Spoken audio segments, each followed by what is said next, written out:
the best time or what to do before you die. There is a time for everything. Last week, sineselebrate natin ay Couple Sunday.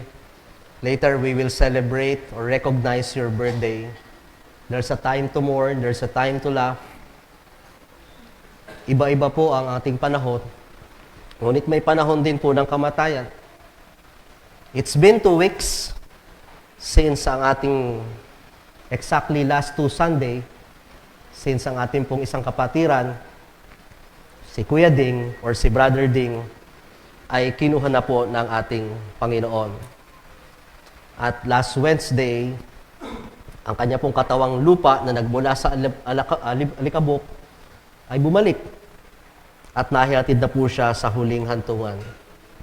So we still pray for the Baksa family, as well as kay Ate Malu, na siya po ay gabayan ng Panginoon, comfort and strength. And I've been contemplating in the past days, during several services and funerals, what are those lessons that I learned from this life, but not just from this life, but even from our death sa kamatayan. Bagamat biglaan ang kamatayan ni Kuya Ding, ito'y isang biglaan, pero ito'y kanyang napaghandaan. The best time to die.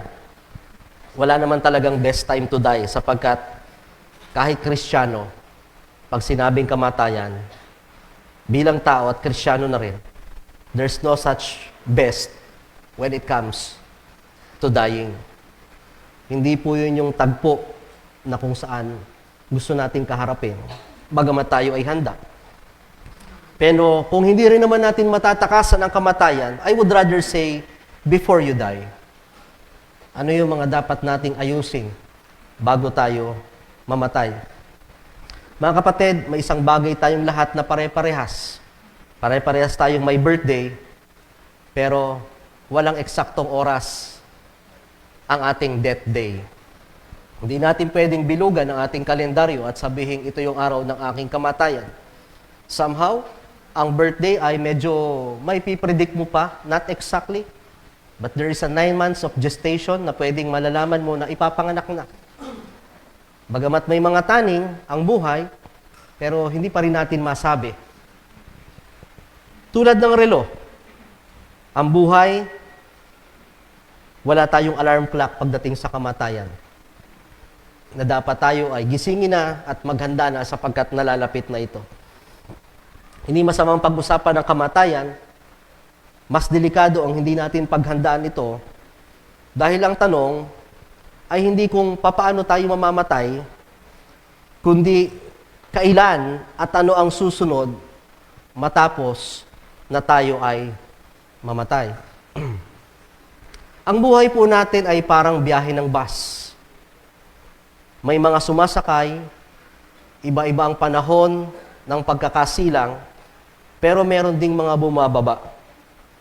At hindi natin alam kung sino sa atin ang susunod na bababa. Sino sa membro ng ating pamilya ang susunod na bababa sa biyahe ng buhay. Because death is uncertain, it is unpredictable, it is unavoidable, it is unstoppable. Kaya ang tanong ngayon ay hindi, handa na ba akong mamatay? Kundi, handa ba akong mabuhay ng tama bago ako mamatay? Kaya ang mensahe natin ngayon ay simple pero seryoso. May mga bagay na kailangan gawin or before you die. Unang bagay na kailangan natin gawin, 2 Korinto 6:2. 2 Corinthians chapter 6 verse 12. For he saith, I have heard thee in a time accepted, and in the day of salvation have I succored thee. Behold, now is the accepted time. Behold, now is the day of salvation. Before you die, make sure you believe in the Lord Jesus and accept Him as your personal Savior. Parang yung mga lifeguard sa dagat. Kung ikaw ay nalulunod at may mag-abot sa iyo ng life jacket o salbabida, hindi mo sasabihin, salamat kuya, next week ko na lang kukunin. Agad mong kukuhanin ito dahil ang buhay mo ay nakataya dito. O ang iba naman, tinatanggap si Jesus parang friend request sa ating mga Facebook. Hindi agad natin kino-confirm. Pero ang problema, baka mag-expire ang wifi ng buhay mo at huli na ang lahat. Before you die, ang isa sa pinakamahalagang desisyon ng gagawin ng tao, hindi lamang yung kung saan siya mag-aaral, hindi lamang kung saan sila titira, anong trabaho, anong kurso, sino ang mapapangasawa. Ang isa sa pinakang malaking desisyon na binibigyan ng Diyos ng pagkakataon habang nabubuhay, ay yung desisyon na habang nabubuhay ka, kilalanin mo ang Diyos bilang tagapagligtas at ipanumbalik ang relasyon na nasira. Before you die, believe in the Lord Jesus Christ. Kung ano man ang iyong mga pinaniniwalaan noon tungkol sa kaligtasan o daan patungo sa langit, kailangan bago kang mamatay, mabago ang iyong paniniwala, at kailangan magkaroon ka ng paniniwalang ang Diyos lamang ang tanging makapagliligtas sa iyo sa pamamagitan ng pagtanggap ng kaligtasan at panunumbalik ng ating relasyon. Year 1993 or even before 1993, ang Ebanghelyo ay nakarating sa Baksa family. It was more than 30 years ago sa lugar ng Barangay Paho. Sa pangunguna ni Ate Balu, ni Kuya Jason, isa po sa pinakang maraming attenders ang Barangay Paho.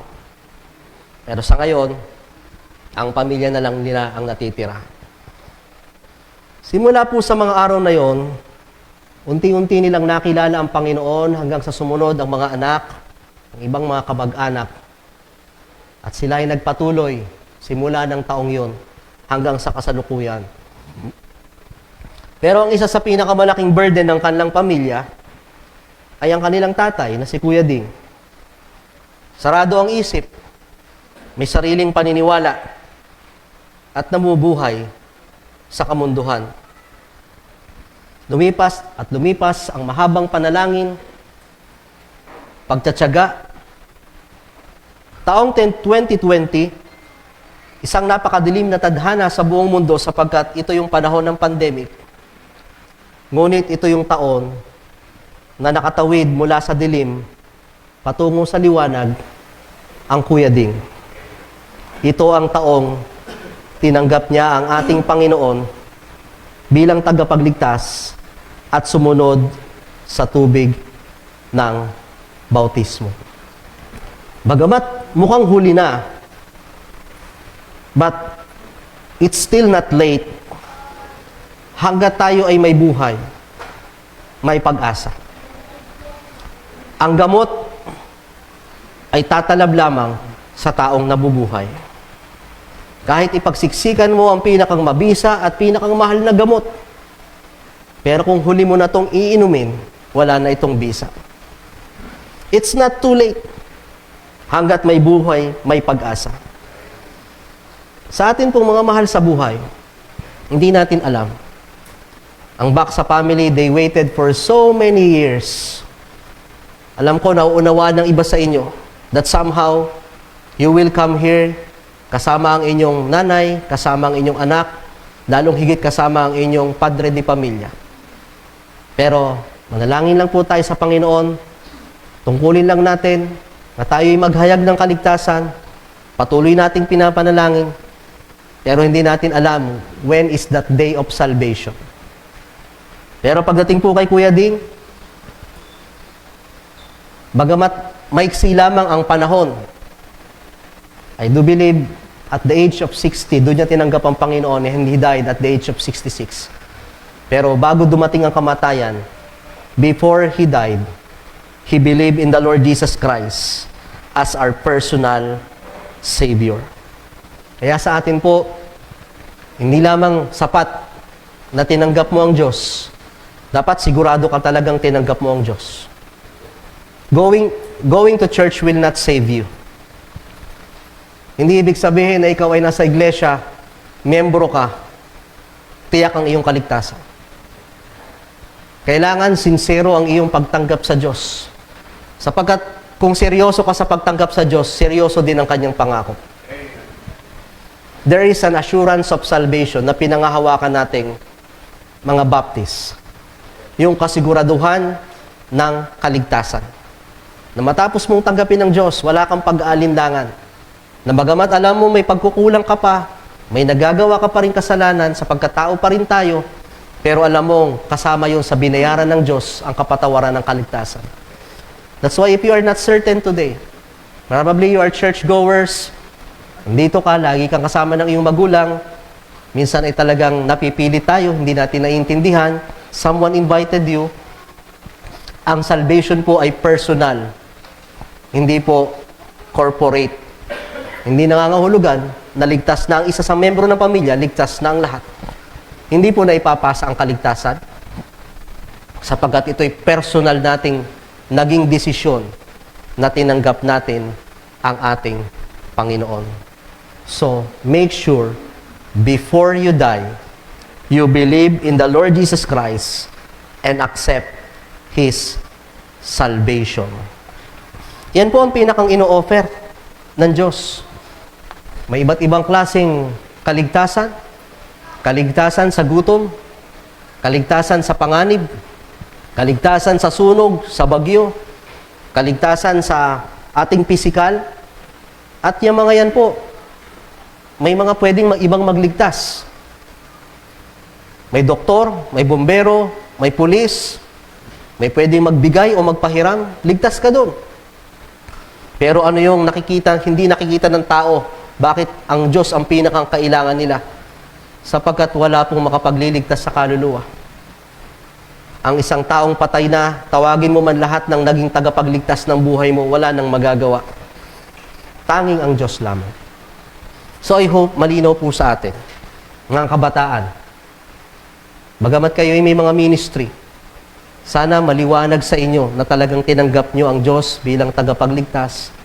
Meron kayong natatandaan, natagpo sa inyong buhay, na naunawaan nyo ang gospel, naunawaan nyo ang kaligtasan ng Diyos, naunawaan nyo bakit natin siya kailangan, at nagdesisyon tayo sa araw na yon na siya'y ating tanggapin bilang tagapagligtas. Before you die, believe in the Lord Jesus Christ and accept His salvation. Pangalawang bagay, excuse.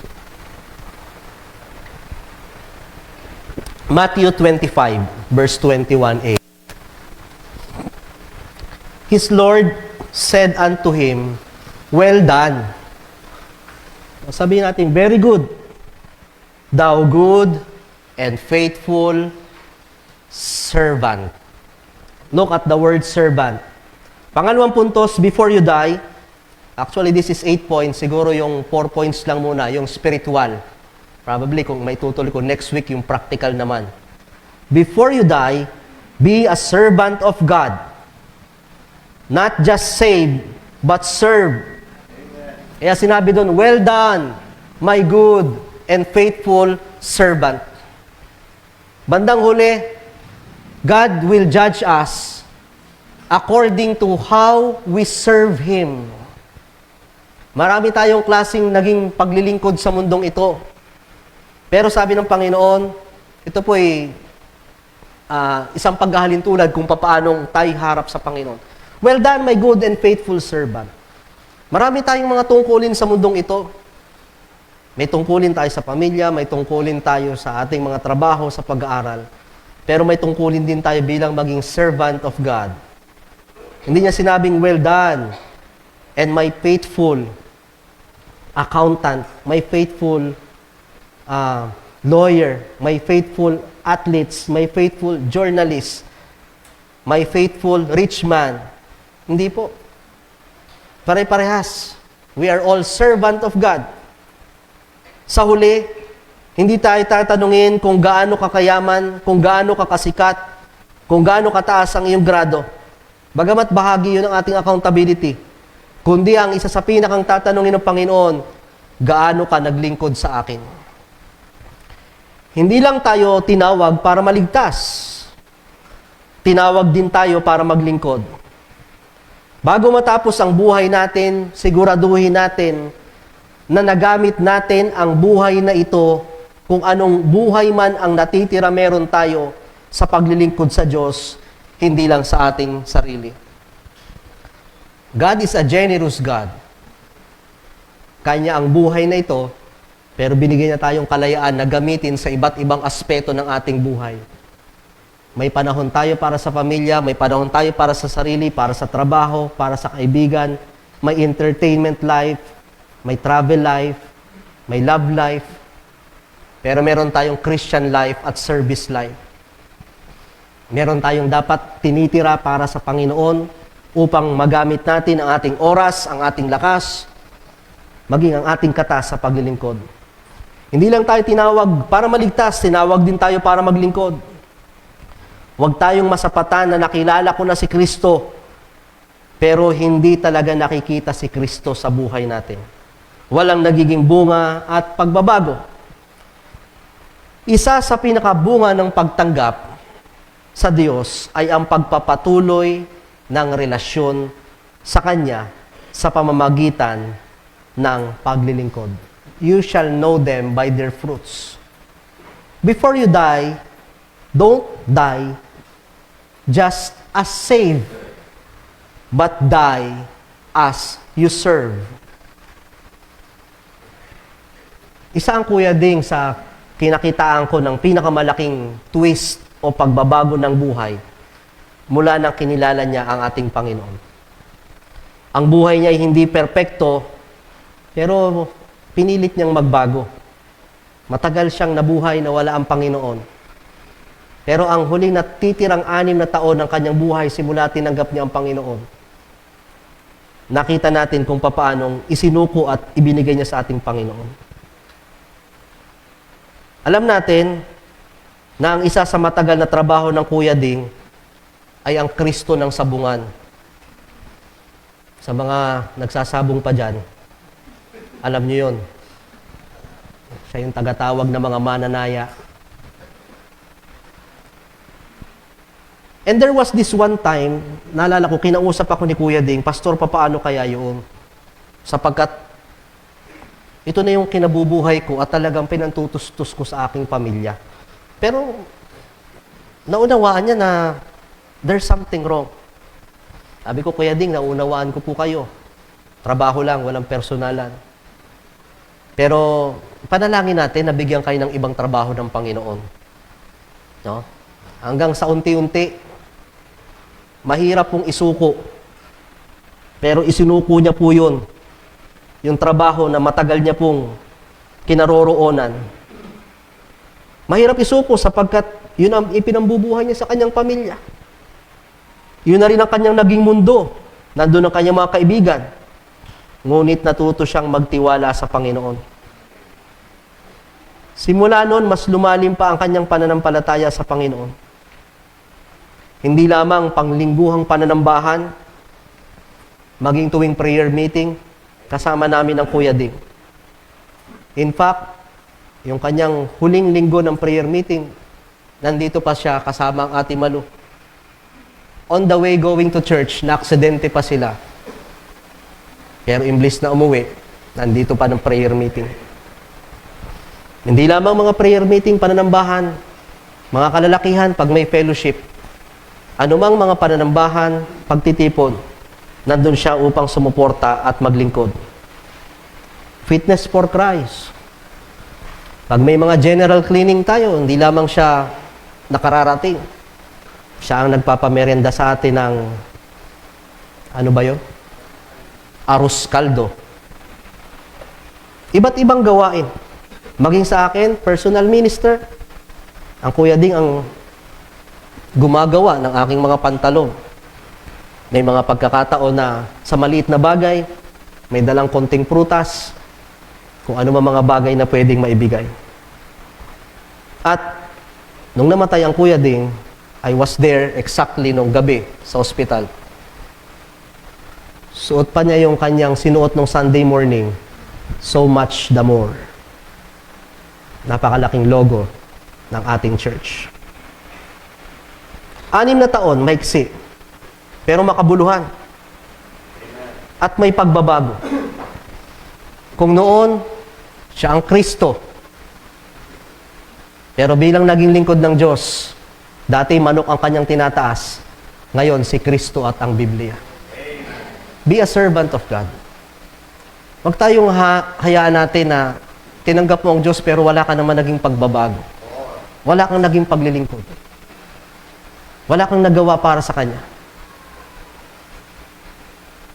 Lalo pa kung binigyan ka ng pagkakataon na mas mahaba mong mapaglingkuran ng Diyos. How much more kung kukunti na lang ang panahon na ibinigay sa iyo ng Diyos. Gamitin mo na. Nagawa mo na ang lahat ng mga pwedeng gawin sa buhay na ito. Before you die, gamitin mo upang maglingkod sa ating Panginoon. Be a servant of God. Not just save, but serve. Not just by profession, but by possession.